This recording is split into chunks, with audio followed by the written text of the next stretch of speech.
Angela, I was told to move over. Can I switch with you? No.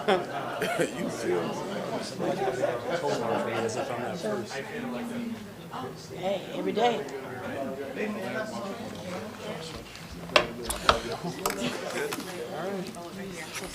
It's okay. All right, well, thank you. Good afternoon, everyone, and thank you for being here. First, I would like to take a moment, if you all would. I would like to observe, just for a moment of silence for Chicago firefighter and EMT, Lieutenant Kevin Ward. If we can just take a moment of silence, please.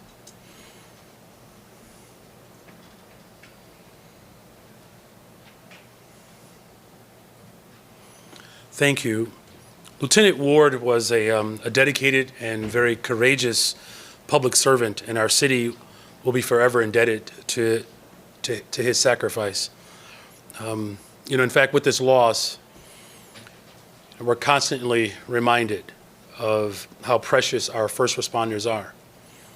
In fact, we must continue to demonstrate gratitude for Chicago's firefighters, EMTs, and police officers who sacrifice their lives every single day. So let's make sure that we comfort our Chicago Fire Department as they grieve their fallen brother. But together, I'm confident we can build a city that is worthy of their sacrifice and their service. Thank you all. So, as the summer winds down, I want to first acknowledge some of the highlights from the first few months of our administration. We achieved many of the dynamics that we set out, and our goal was to rapidly expand summer employment for our young people. Over 24,000 summer job opportunities for young people. And we also expanded our Mayoral Youth Commission, which is now comprised of 40 members. This was a great start to how we use the full force of government to bring together corporate partners, the philanthropic partners, our faith and labor, and of course, the entire community to create opportunities that will put our young people on a path to success. This initiative and the work of the Office of Community Safety to leverage the full force of government and law enforcement have all contributed to the reduction of violent crime this summer. The appointment of Chief Larry Snelly, as I've said, is a son of Inglewood. That's only going to strengthen our work as we continue to create a better, stronger, and safer Chicago. We wrapped up this last weekend with the Taste of Chicago, and as we close out this fantastic summer of festivals, I just want to highlight a couple, okay? Sueños, Chosen Few, Market Days, Hyde Park Summerfest, the African Festival of the Arts, and dozens of community-based events. It was a great summer. And in fact, I had a chance to actually move around the city and participate in some of the festivities and the activities that ultimately speak to the soul of who we are. And here's the thing, though. Lollapalooza, many of you got a chance to see me release my first album as I introduced the first acts there. But here's some really good news. Lollapalooza has continued to grow our economy. And this time, because of the creative work and the hard work of this city, we generated more than $422 million. Attracting nearly 500,000 people to the lakefront, contributing more tax revenue to the city, more than we've ever seen before. We also saw a number of developments in the business sector, such as the expansion of logistic firms, Total Quality Logistics, the expansion of New Horizons Steel, which is the largest Black-owned steel company in Chicago, and a $232 million purchase of an apartment building in the West Loop, the highest price paid for a downtown apartment building since before COVID-19. This combined with Google's ongoing billion-dollar redevelopment of the Thompson Center certainly demonstrates the resiliency and the economic opportunities that the central business district will inherit. Together, we will continue to accelerate our commercial revitalization downtown and connect that growth to every part of our city. I do want to talk about our appointments as well. So I want to congratulate two people in particular. To secure the future of our environment, we confirmed Angela Tovar as our Chief Sustainability Officer, and I believe her daughter is clapping. To secure our financial future, we have confirmed Chase Rawinkle as our comptroller. Let's give him a nice warm round of applause. And so as Chief Sustainability Officer, Angela will continue to build upon the 3 years that she's already committed to this role and continue her mission to advance a robust climate and sustainability agenda. It will be also the focus of my administration to achieve environmental justice for all communities to make Chicago a leader in sustainability. I'm glad to follow and, of course, continue to work alongside of Angela's expertise as she continues to guide the city of Chicago with her work and her leadership. And, of course, our comptroller, Chase, will utilize his years of experience as at the city and state, including as Director of Banking for the Illinois Department of Financial and Professional Regulations, to provide strong financial management for the city. So I look forward to working with Angela and Chase. And now, also today, as we've indicated over the course of our time as organizers, many of us in the city, that it's well past time that treatment, not trauma, becomes a reality for the city of Chicago. And so today, we introduced an ordinance that would establish a working group that's tasked with developing and providing suggestions around a framework and a roadmap for the city to expand mental health clinical services. And here's what's most important about that too, is that we provide a non-police response for behavioral and mental health crises. And so, to speak on that, we have a well-known organizer, Southside Together, Organizing for Power. Cheryl, would you like to provide a few remarks there? Certainly, thank you, Mayor.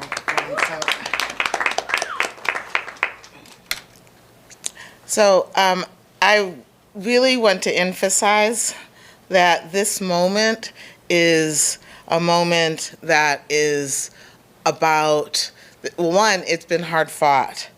30 years ago, Chicago had 19 public mental health centers and a free alcohol treatment center. Since then, 14 centers were closed, leaving only 5 for all of Chicago. And for over a decade, Chicagoans have been fighting for mental health justice and the restoration of public mental health infrastructure. 5 years ago, we heard campaign promises that were quickly forgotten and easily broken, but the movement kept fighting for health justice. Today, we have this new ordinance.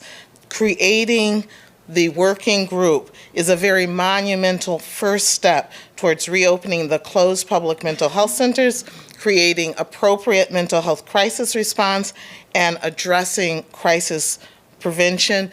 And very, very importantly, for the first time, we finally get input as community members on what crisis response and community care should look like so we can move the treatment, not trauma model forward and move towards true health justice. That's right. Thank you.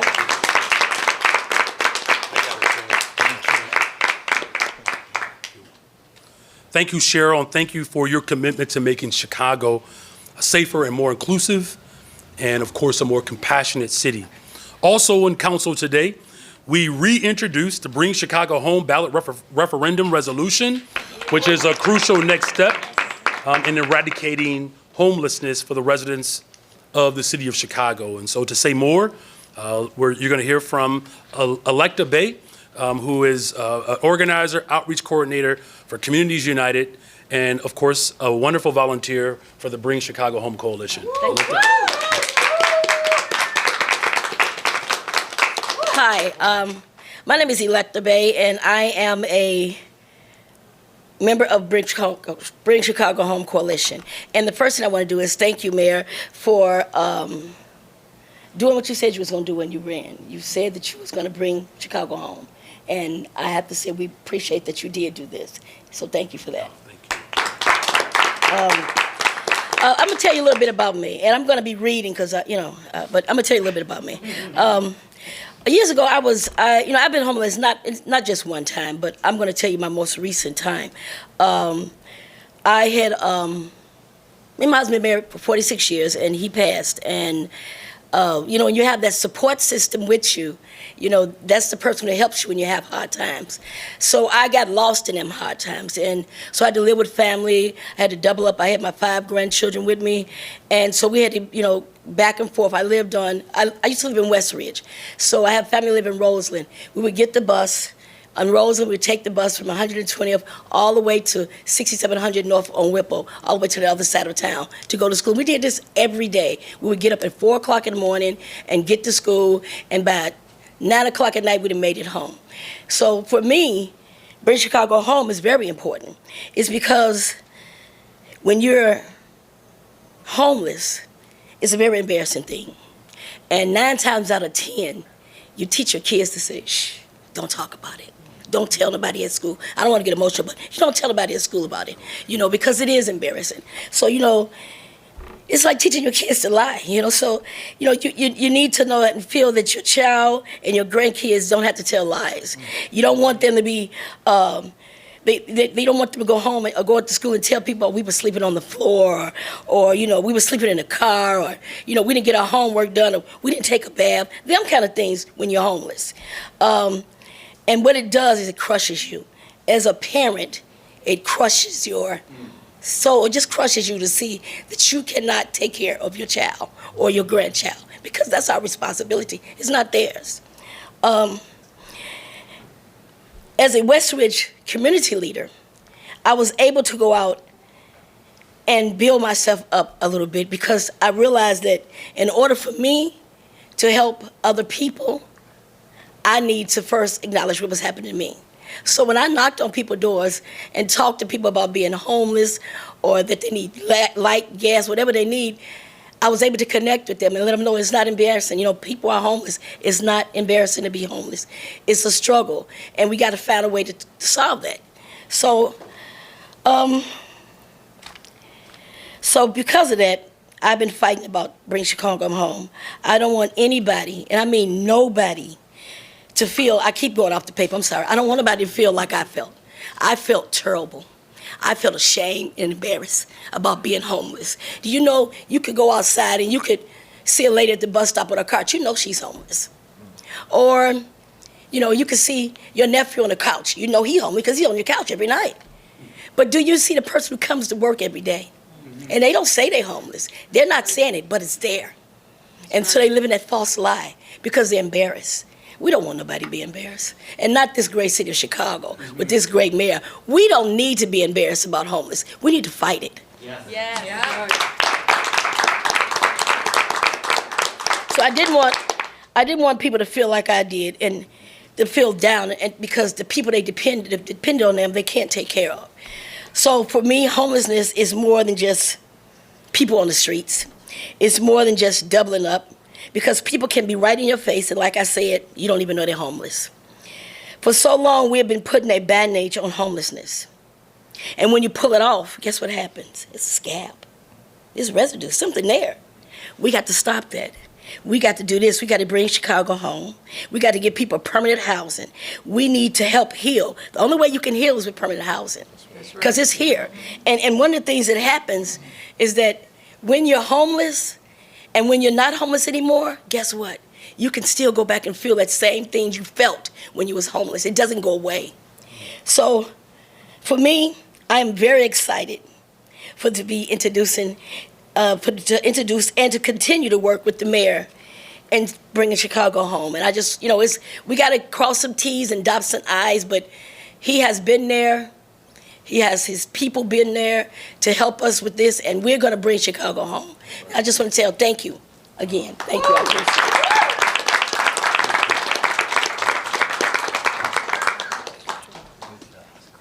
Thank you very much for your dedication and commitment and love for the people of Chicago.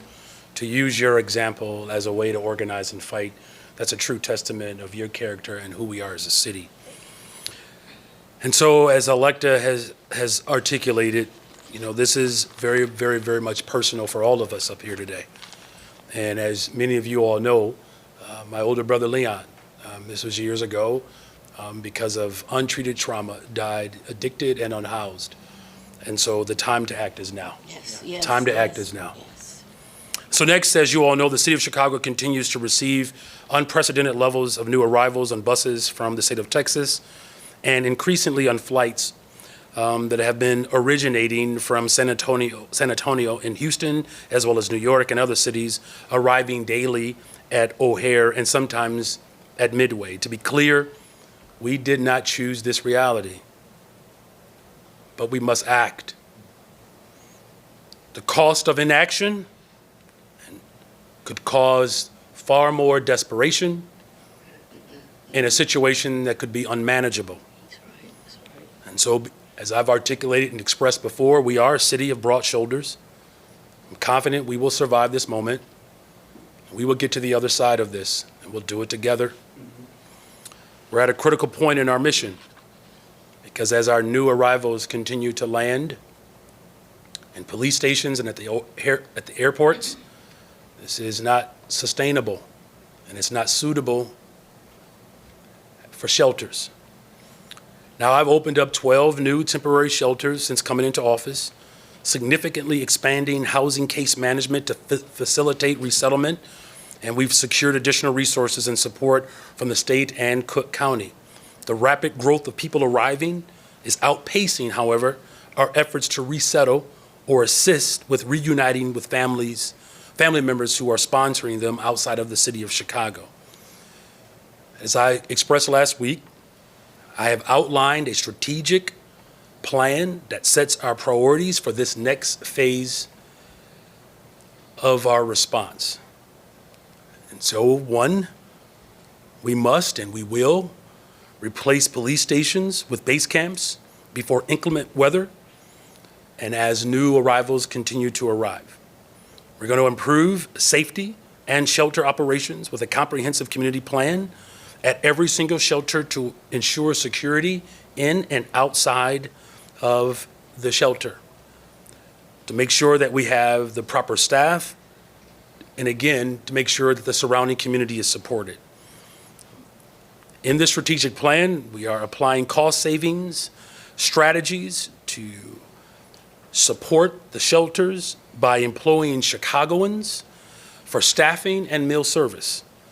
We're going to work to accelerate the resettlement of the newly arrivals by increasing the volume of workers that can help assist families as they look to resettle in Chicago and in the surrounding communities.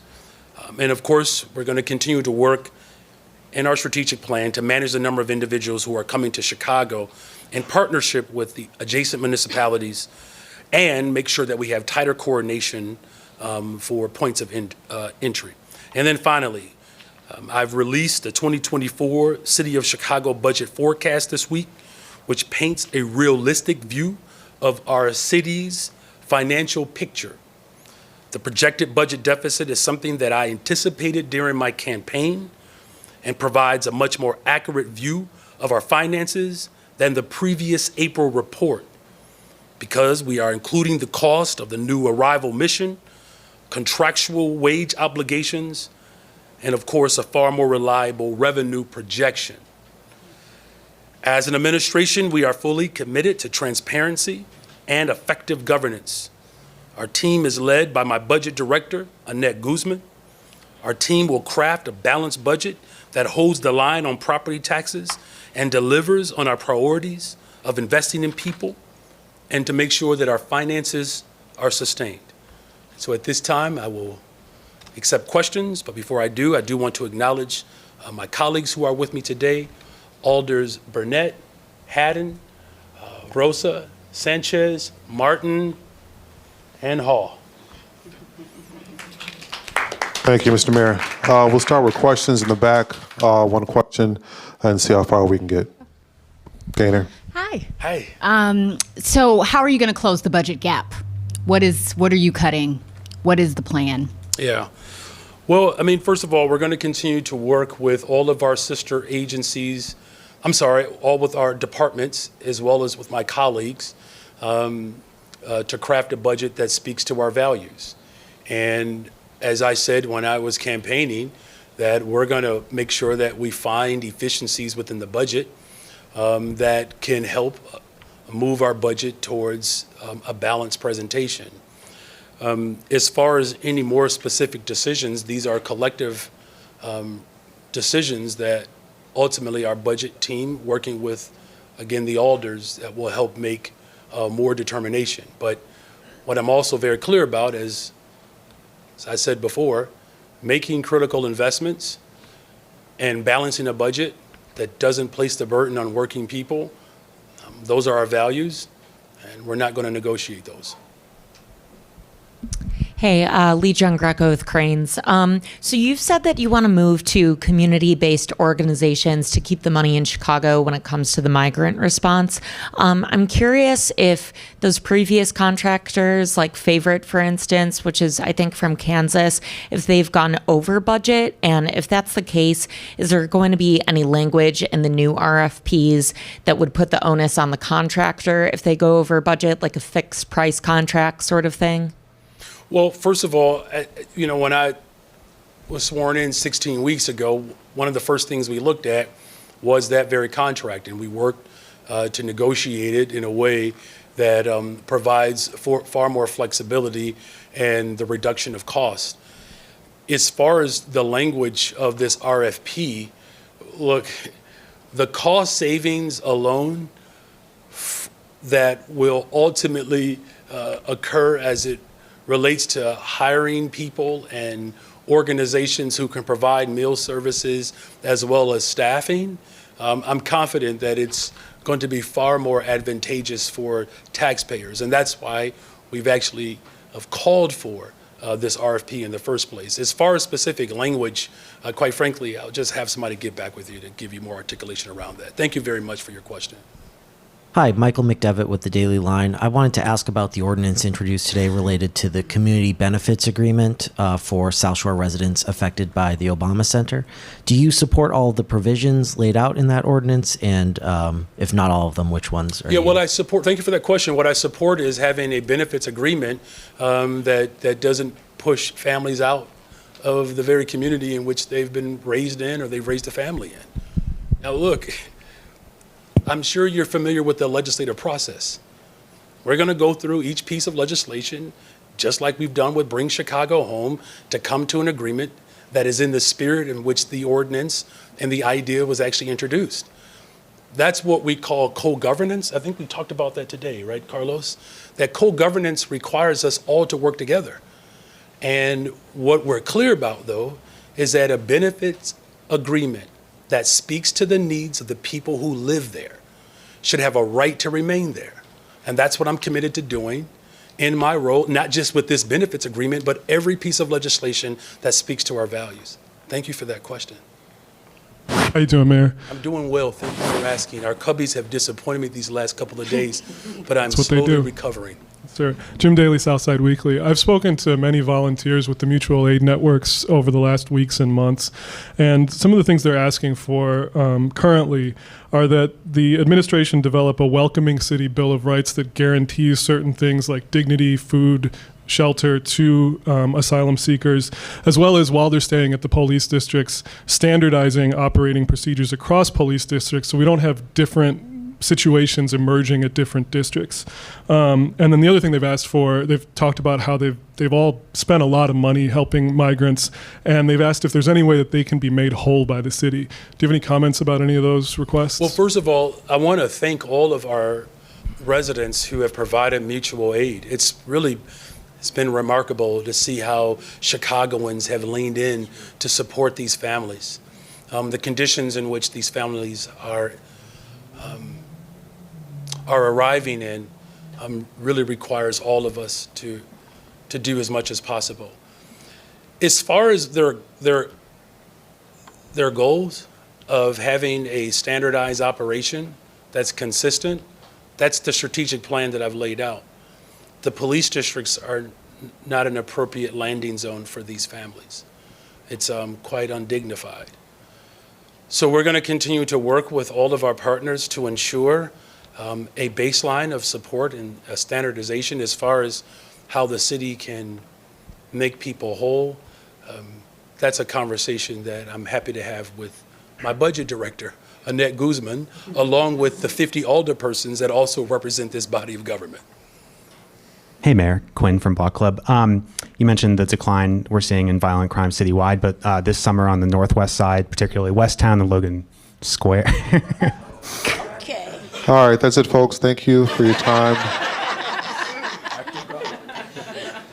Sorry. Particularly in Westtown, Logan Square, we've seen a dramatic surge in armed robberies. What is the city doing right now to stem those? And what would you say to neighbors who are concerned that they might be attacked next? Look, I understand the concern. I do. I mean, like it's not lost on anyone that the rise in robberies has left a great deal of trepidation and anxiety. Our police department is deploying a strategy to respond and to address this growing dynamic. And I'm grateful that there is a strategic plan that is also coordinating efforts with the state as well as the county. This is a tough dynamic, right? Because these attackers are moving with a pace that is quite severe, and the type of response that the police department continues to establish, of course, is in coordination with all of our agencies. Of course, again, the partnership that we have maintained with the state police as well as the county government is one that we're going to have to continue to lean on. It is an effort that I appreciate the work that our police department is doing, and of course, no one is going to say that we shouldn't do more. And so we're continuing our efforts to make sure that we curb all violence that takes place in the city of Chicago. Thank you for that question. Good afternoon, Mayor. Good afternoon. So your administration released a letter from whistleblowers in Melissa Conyers-Irvin's office alleging misconduct and misuse of government resources. Are you concerned about the allegations and what? Are you concerned about the allegations, and can you talk about why you decided to release the letter? Well, as I understand it, the Attorney General of the state of Illinois made it very clear that this was an expectation that should have been fulfilled before I arrived. So we just simply, we responded to the law.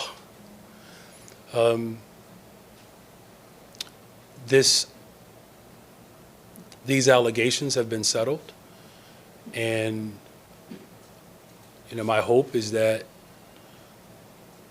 we all, as public servants, continue to earn the trust of the people who send us here, and that all of us are ultimately held to a standard that I believe is quite reasonable. Thank you. Monica. Hi, Monica Ng with Axios Chicago.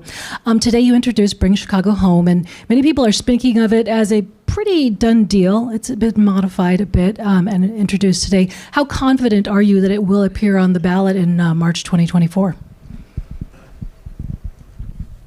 Very confident.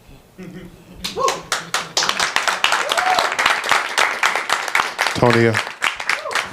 Tonia Hill from the Tribe. Hi, Mayor. Hi. I wanted to ask about the migrant situation. Yesterday, there was a meeting in the 21st Ward, and some of the sentiment from neighbors mirrors what we heard from Black residents in South Shore. So I'm curious about how your administration will ensure that community members are involved in this, because we're hearing that you're going to be looking at ward by ward. So how will you make sure that everybody's included in that process? Well, let me just acknowledge that the sentiment that exists in the 21st Ward, these are feelings that and perspectives that are citywide, that people are concerned. That's why I'm acting, because any short of action and inaction will inevitably lead to an unmanaged dynamic that will cost us more. There are 50 older people who all got the same briefing. Everybody knows their assignment. That's what leaders do. We take charge, we offer direction, we gain perspective from one another, and then we act. That's what I've done. That's what we will continue to do. Let me assure the city of Chicago that we take this incredibly seriously. We do. And I understand some of the anxiety that exists. And that's why the strategic plan that we've laid out has asked all of our alders to lead these conversations. The full force of my administration is showing up every single day. This level of government is working really hard, y'all. We are. It's going to take some sacrifice from every level of government.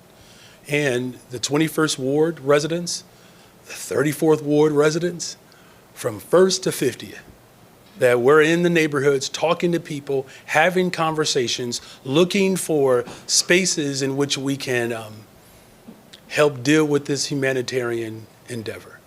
Now, here's some encouraging news.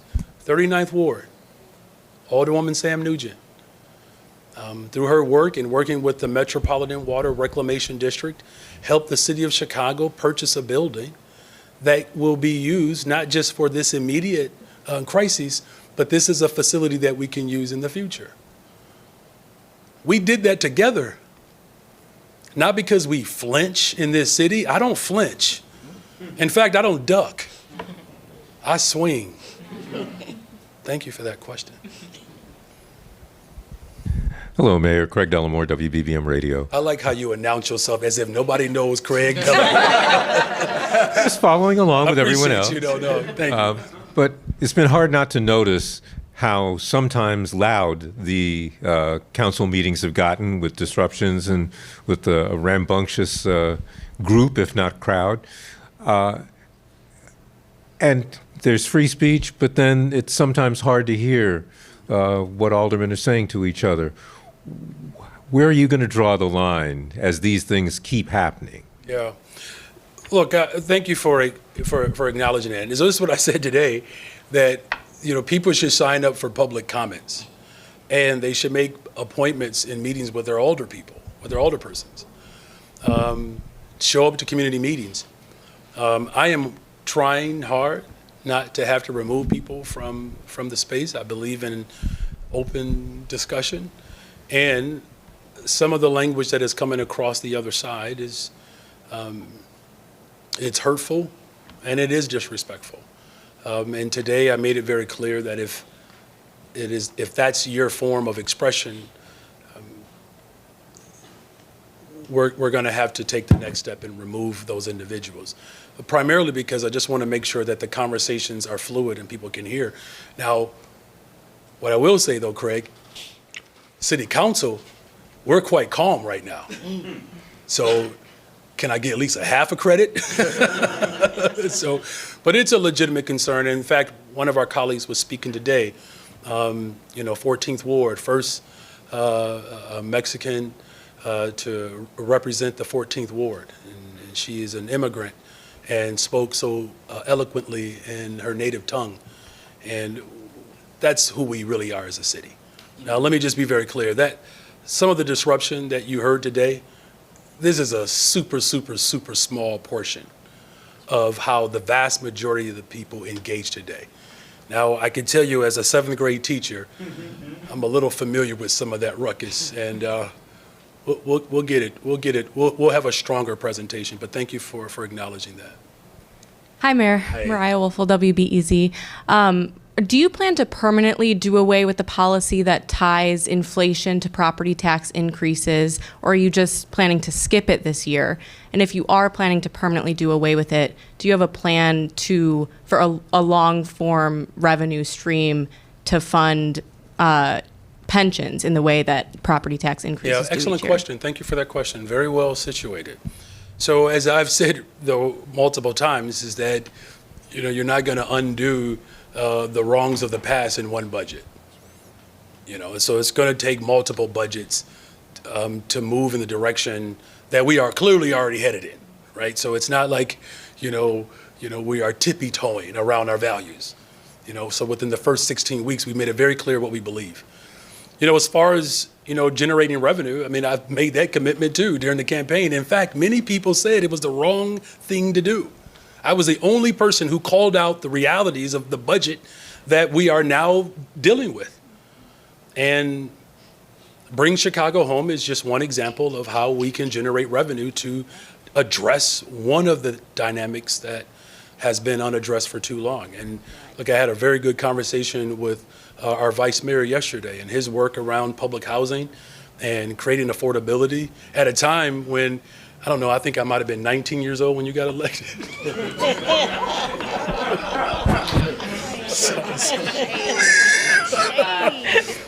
Sorry.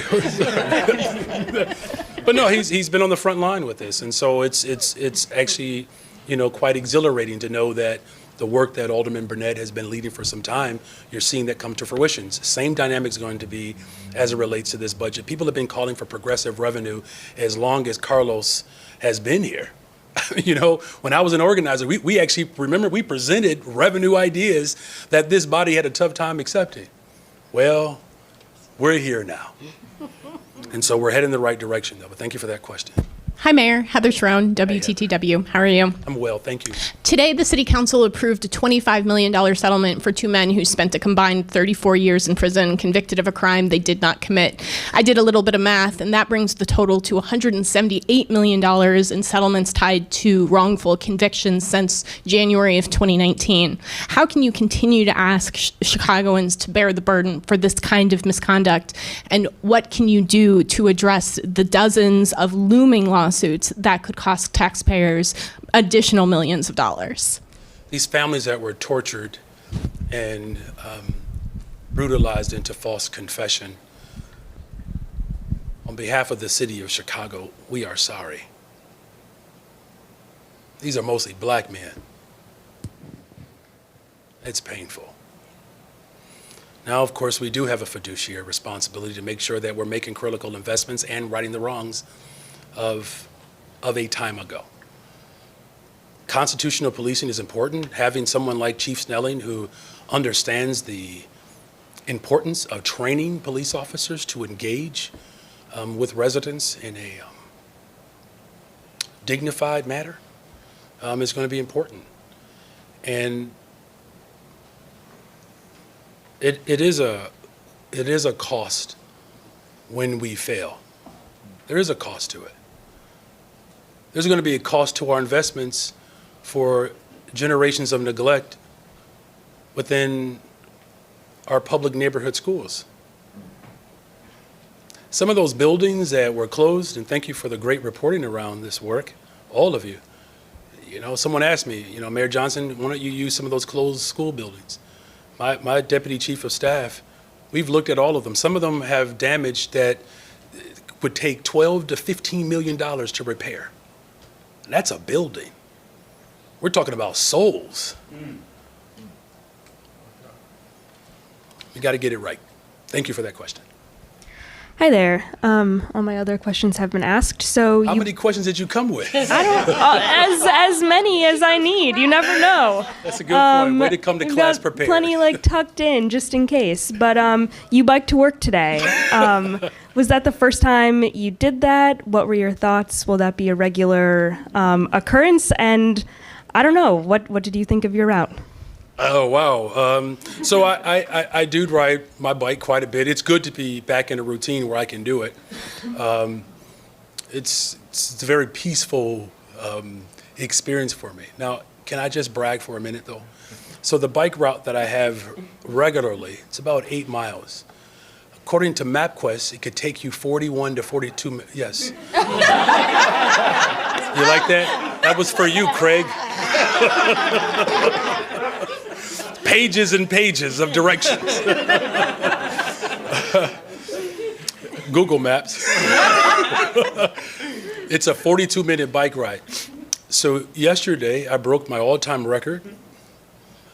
I rode 8 miles in 31 minutes and 19 seconds. Yeah.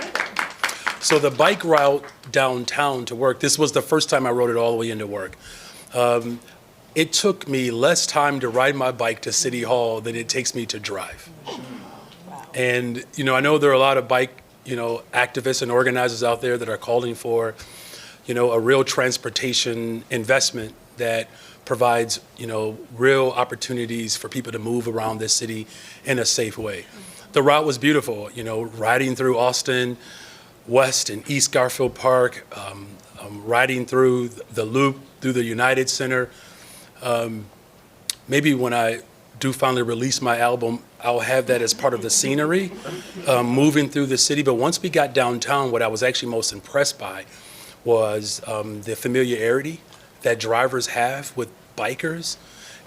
There's a little ways to go, but they certainly have gotten better. The bus-only lanes, the traffic signals, we are certainly heading in the right direction. And just for the record, it did take me 34 minutes to ride from Austin to downtown Chicago. And so that's the record to beat if anybody wants to try. But see, here's the problem though. Alderman Burnett lives in the West Loop, so he's a little bit closer. So it should only take him 12 minutes. 10 minutes. All right, my bad, brother. All right, thank you. How come Ronnie said I couldn't ride with you? I asked Ronnie if I could go for a ride. Oh, he said he likes his rides peaceful and like it's a chance to clear his head, and we didn't need questions about the CPI or whatever you want to know about. So, Well, this is why you have to have a co-teacher in the classroom. Thank you. Thank you, Mayor. Bennett Haberly with NBC5. I wanted to ask about some of the expenses associated with caring for the new arrivals in the city of Chicago. For months, we've been asking for records showing specifics on where these dollars are flowing. So far, we've just received a couple of contracts, a spreadsheet, and 2 pages of an invoice showing that some of the staffers working at Favorite Staffing are making more than $135 an hour. Some of the aldermen today made mention of the fact that they have not received specifics. So my question just is, can you and your administration commit to being more transparent and release some of the documents that have been withheld? So let me just make sure that you're clear and everybody else is clear here. Every single Monday, there's a conversation with alders who are part of a working group. Every Friday, there's an email that is sent so all the alders could see it. We have released information providing the details of the fact that when we appropriated the first $51 million, I was the person that said that the vast majority of it went to staffing. Now, if you're looking for some more specific items, what you want to know about, like how much this costs for spoons or forks, I just want you to be very clear that we have released a very detailed response of how we are dealing and addressing this humanitarian endeavor. If you're asking for us to do it on a more regular basis, of course we can do that. But it has certainly taken us, of course, a great deal of work to bring people together so that everyone understands the dynamic, and my administration is transparent. It is quite transparent. Thank you. Shia. Hi, it's Shia from Politico. Hi. Nice to see you. Always. In a general way, can you talk about the frustration that the city must be feeling, City Hall, about FEMA not communicating with organizations about when they're sending new arrivals to the city, or those other cities not communicating with you? It seems like it's kind of a cluster. Yeah. Thank you for the PG version. Look, we have to have better coordination. I mean, without a doubt. And the first deputy mayor for immigrant, migrant, and refugee rights, she's going to be in D.C. next week. I'll be in D.C. next week as well. Look, all of us have to do more and do better. I believe that was expressed. And we're up for it. Well, I'm just saying every level of government. As far as FEMA's,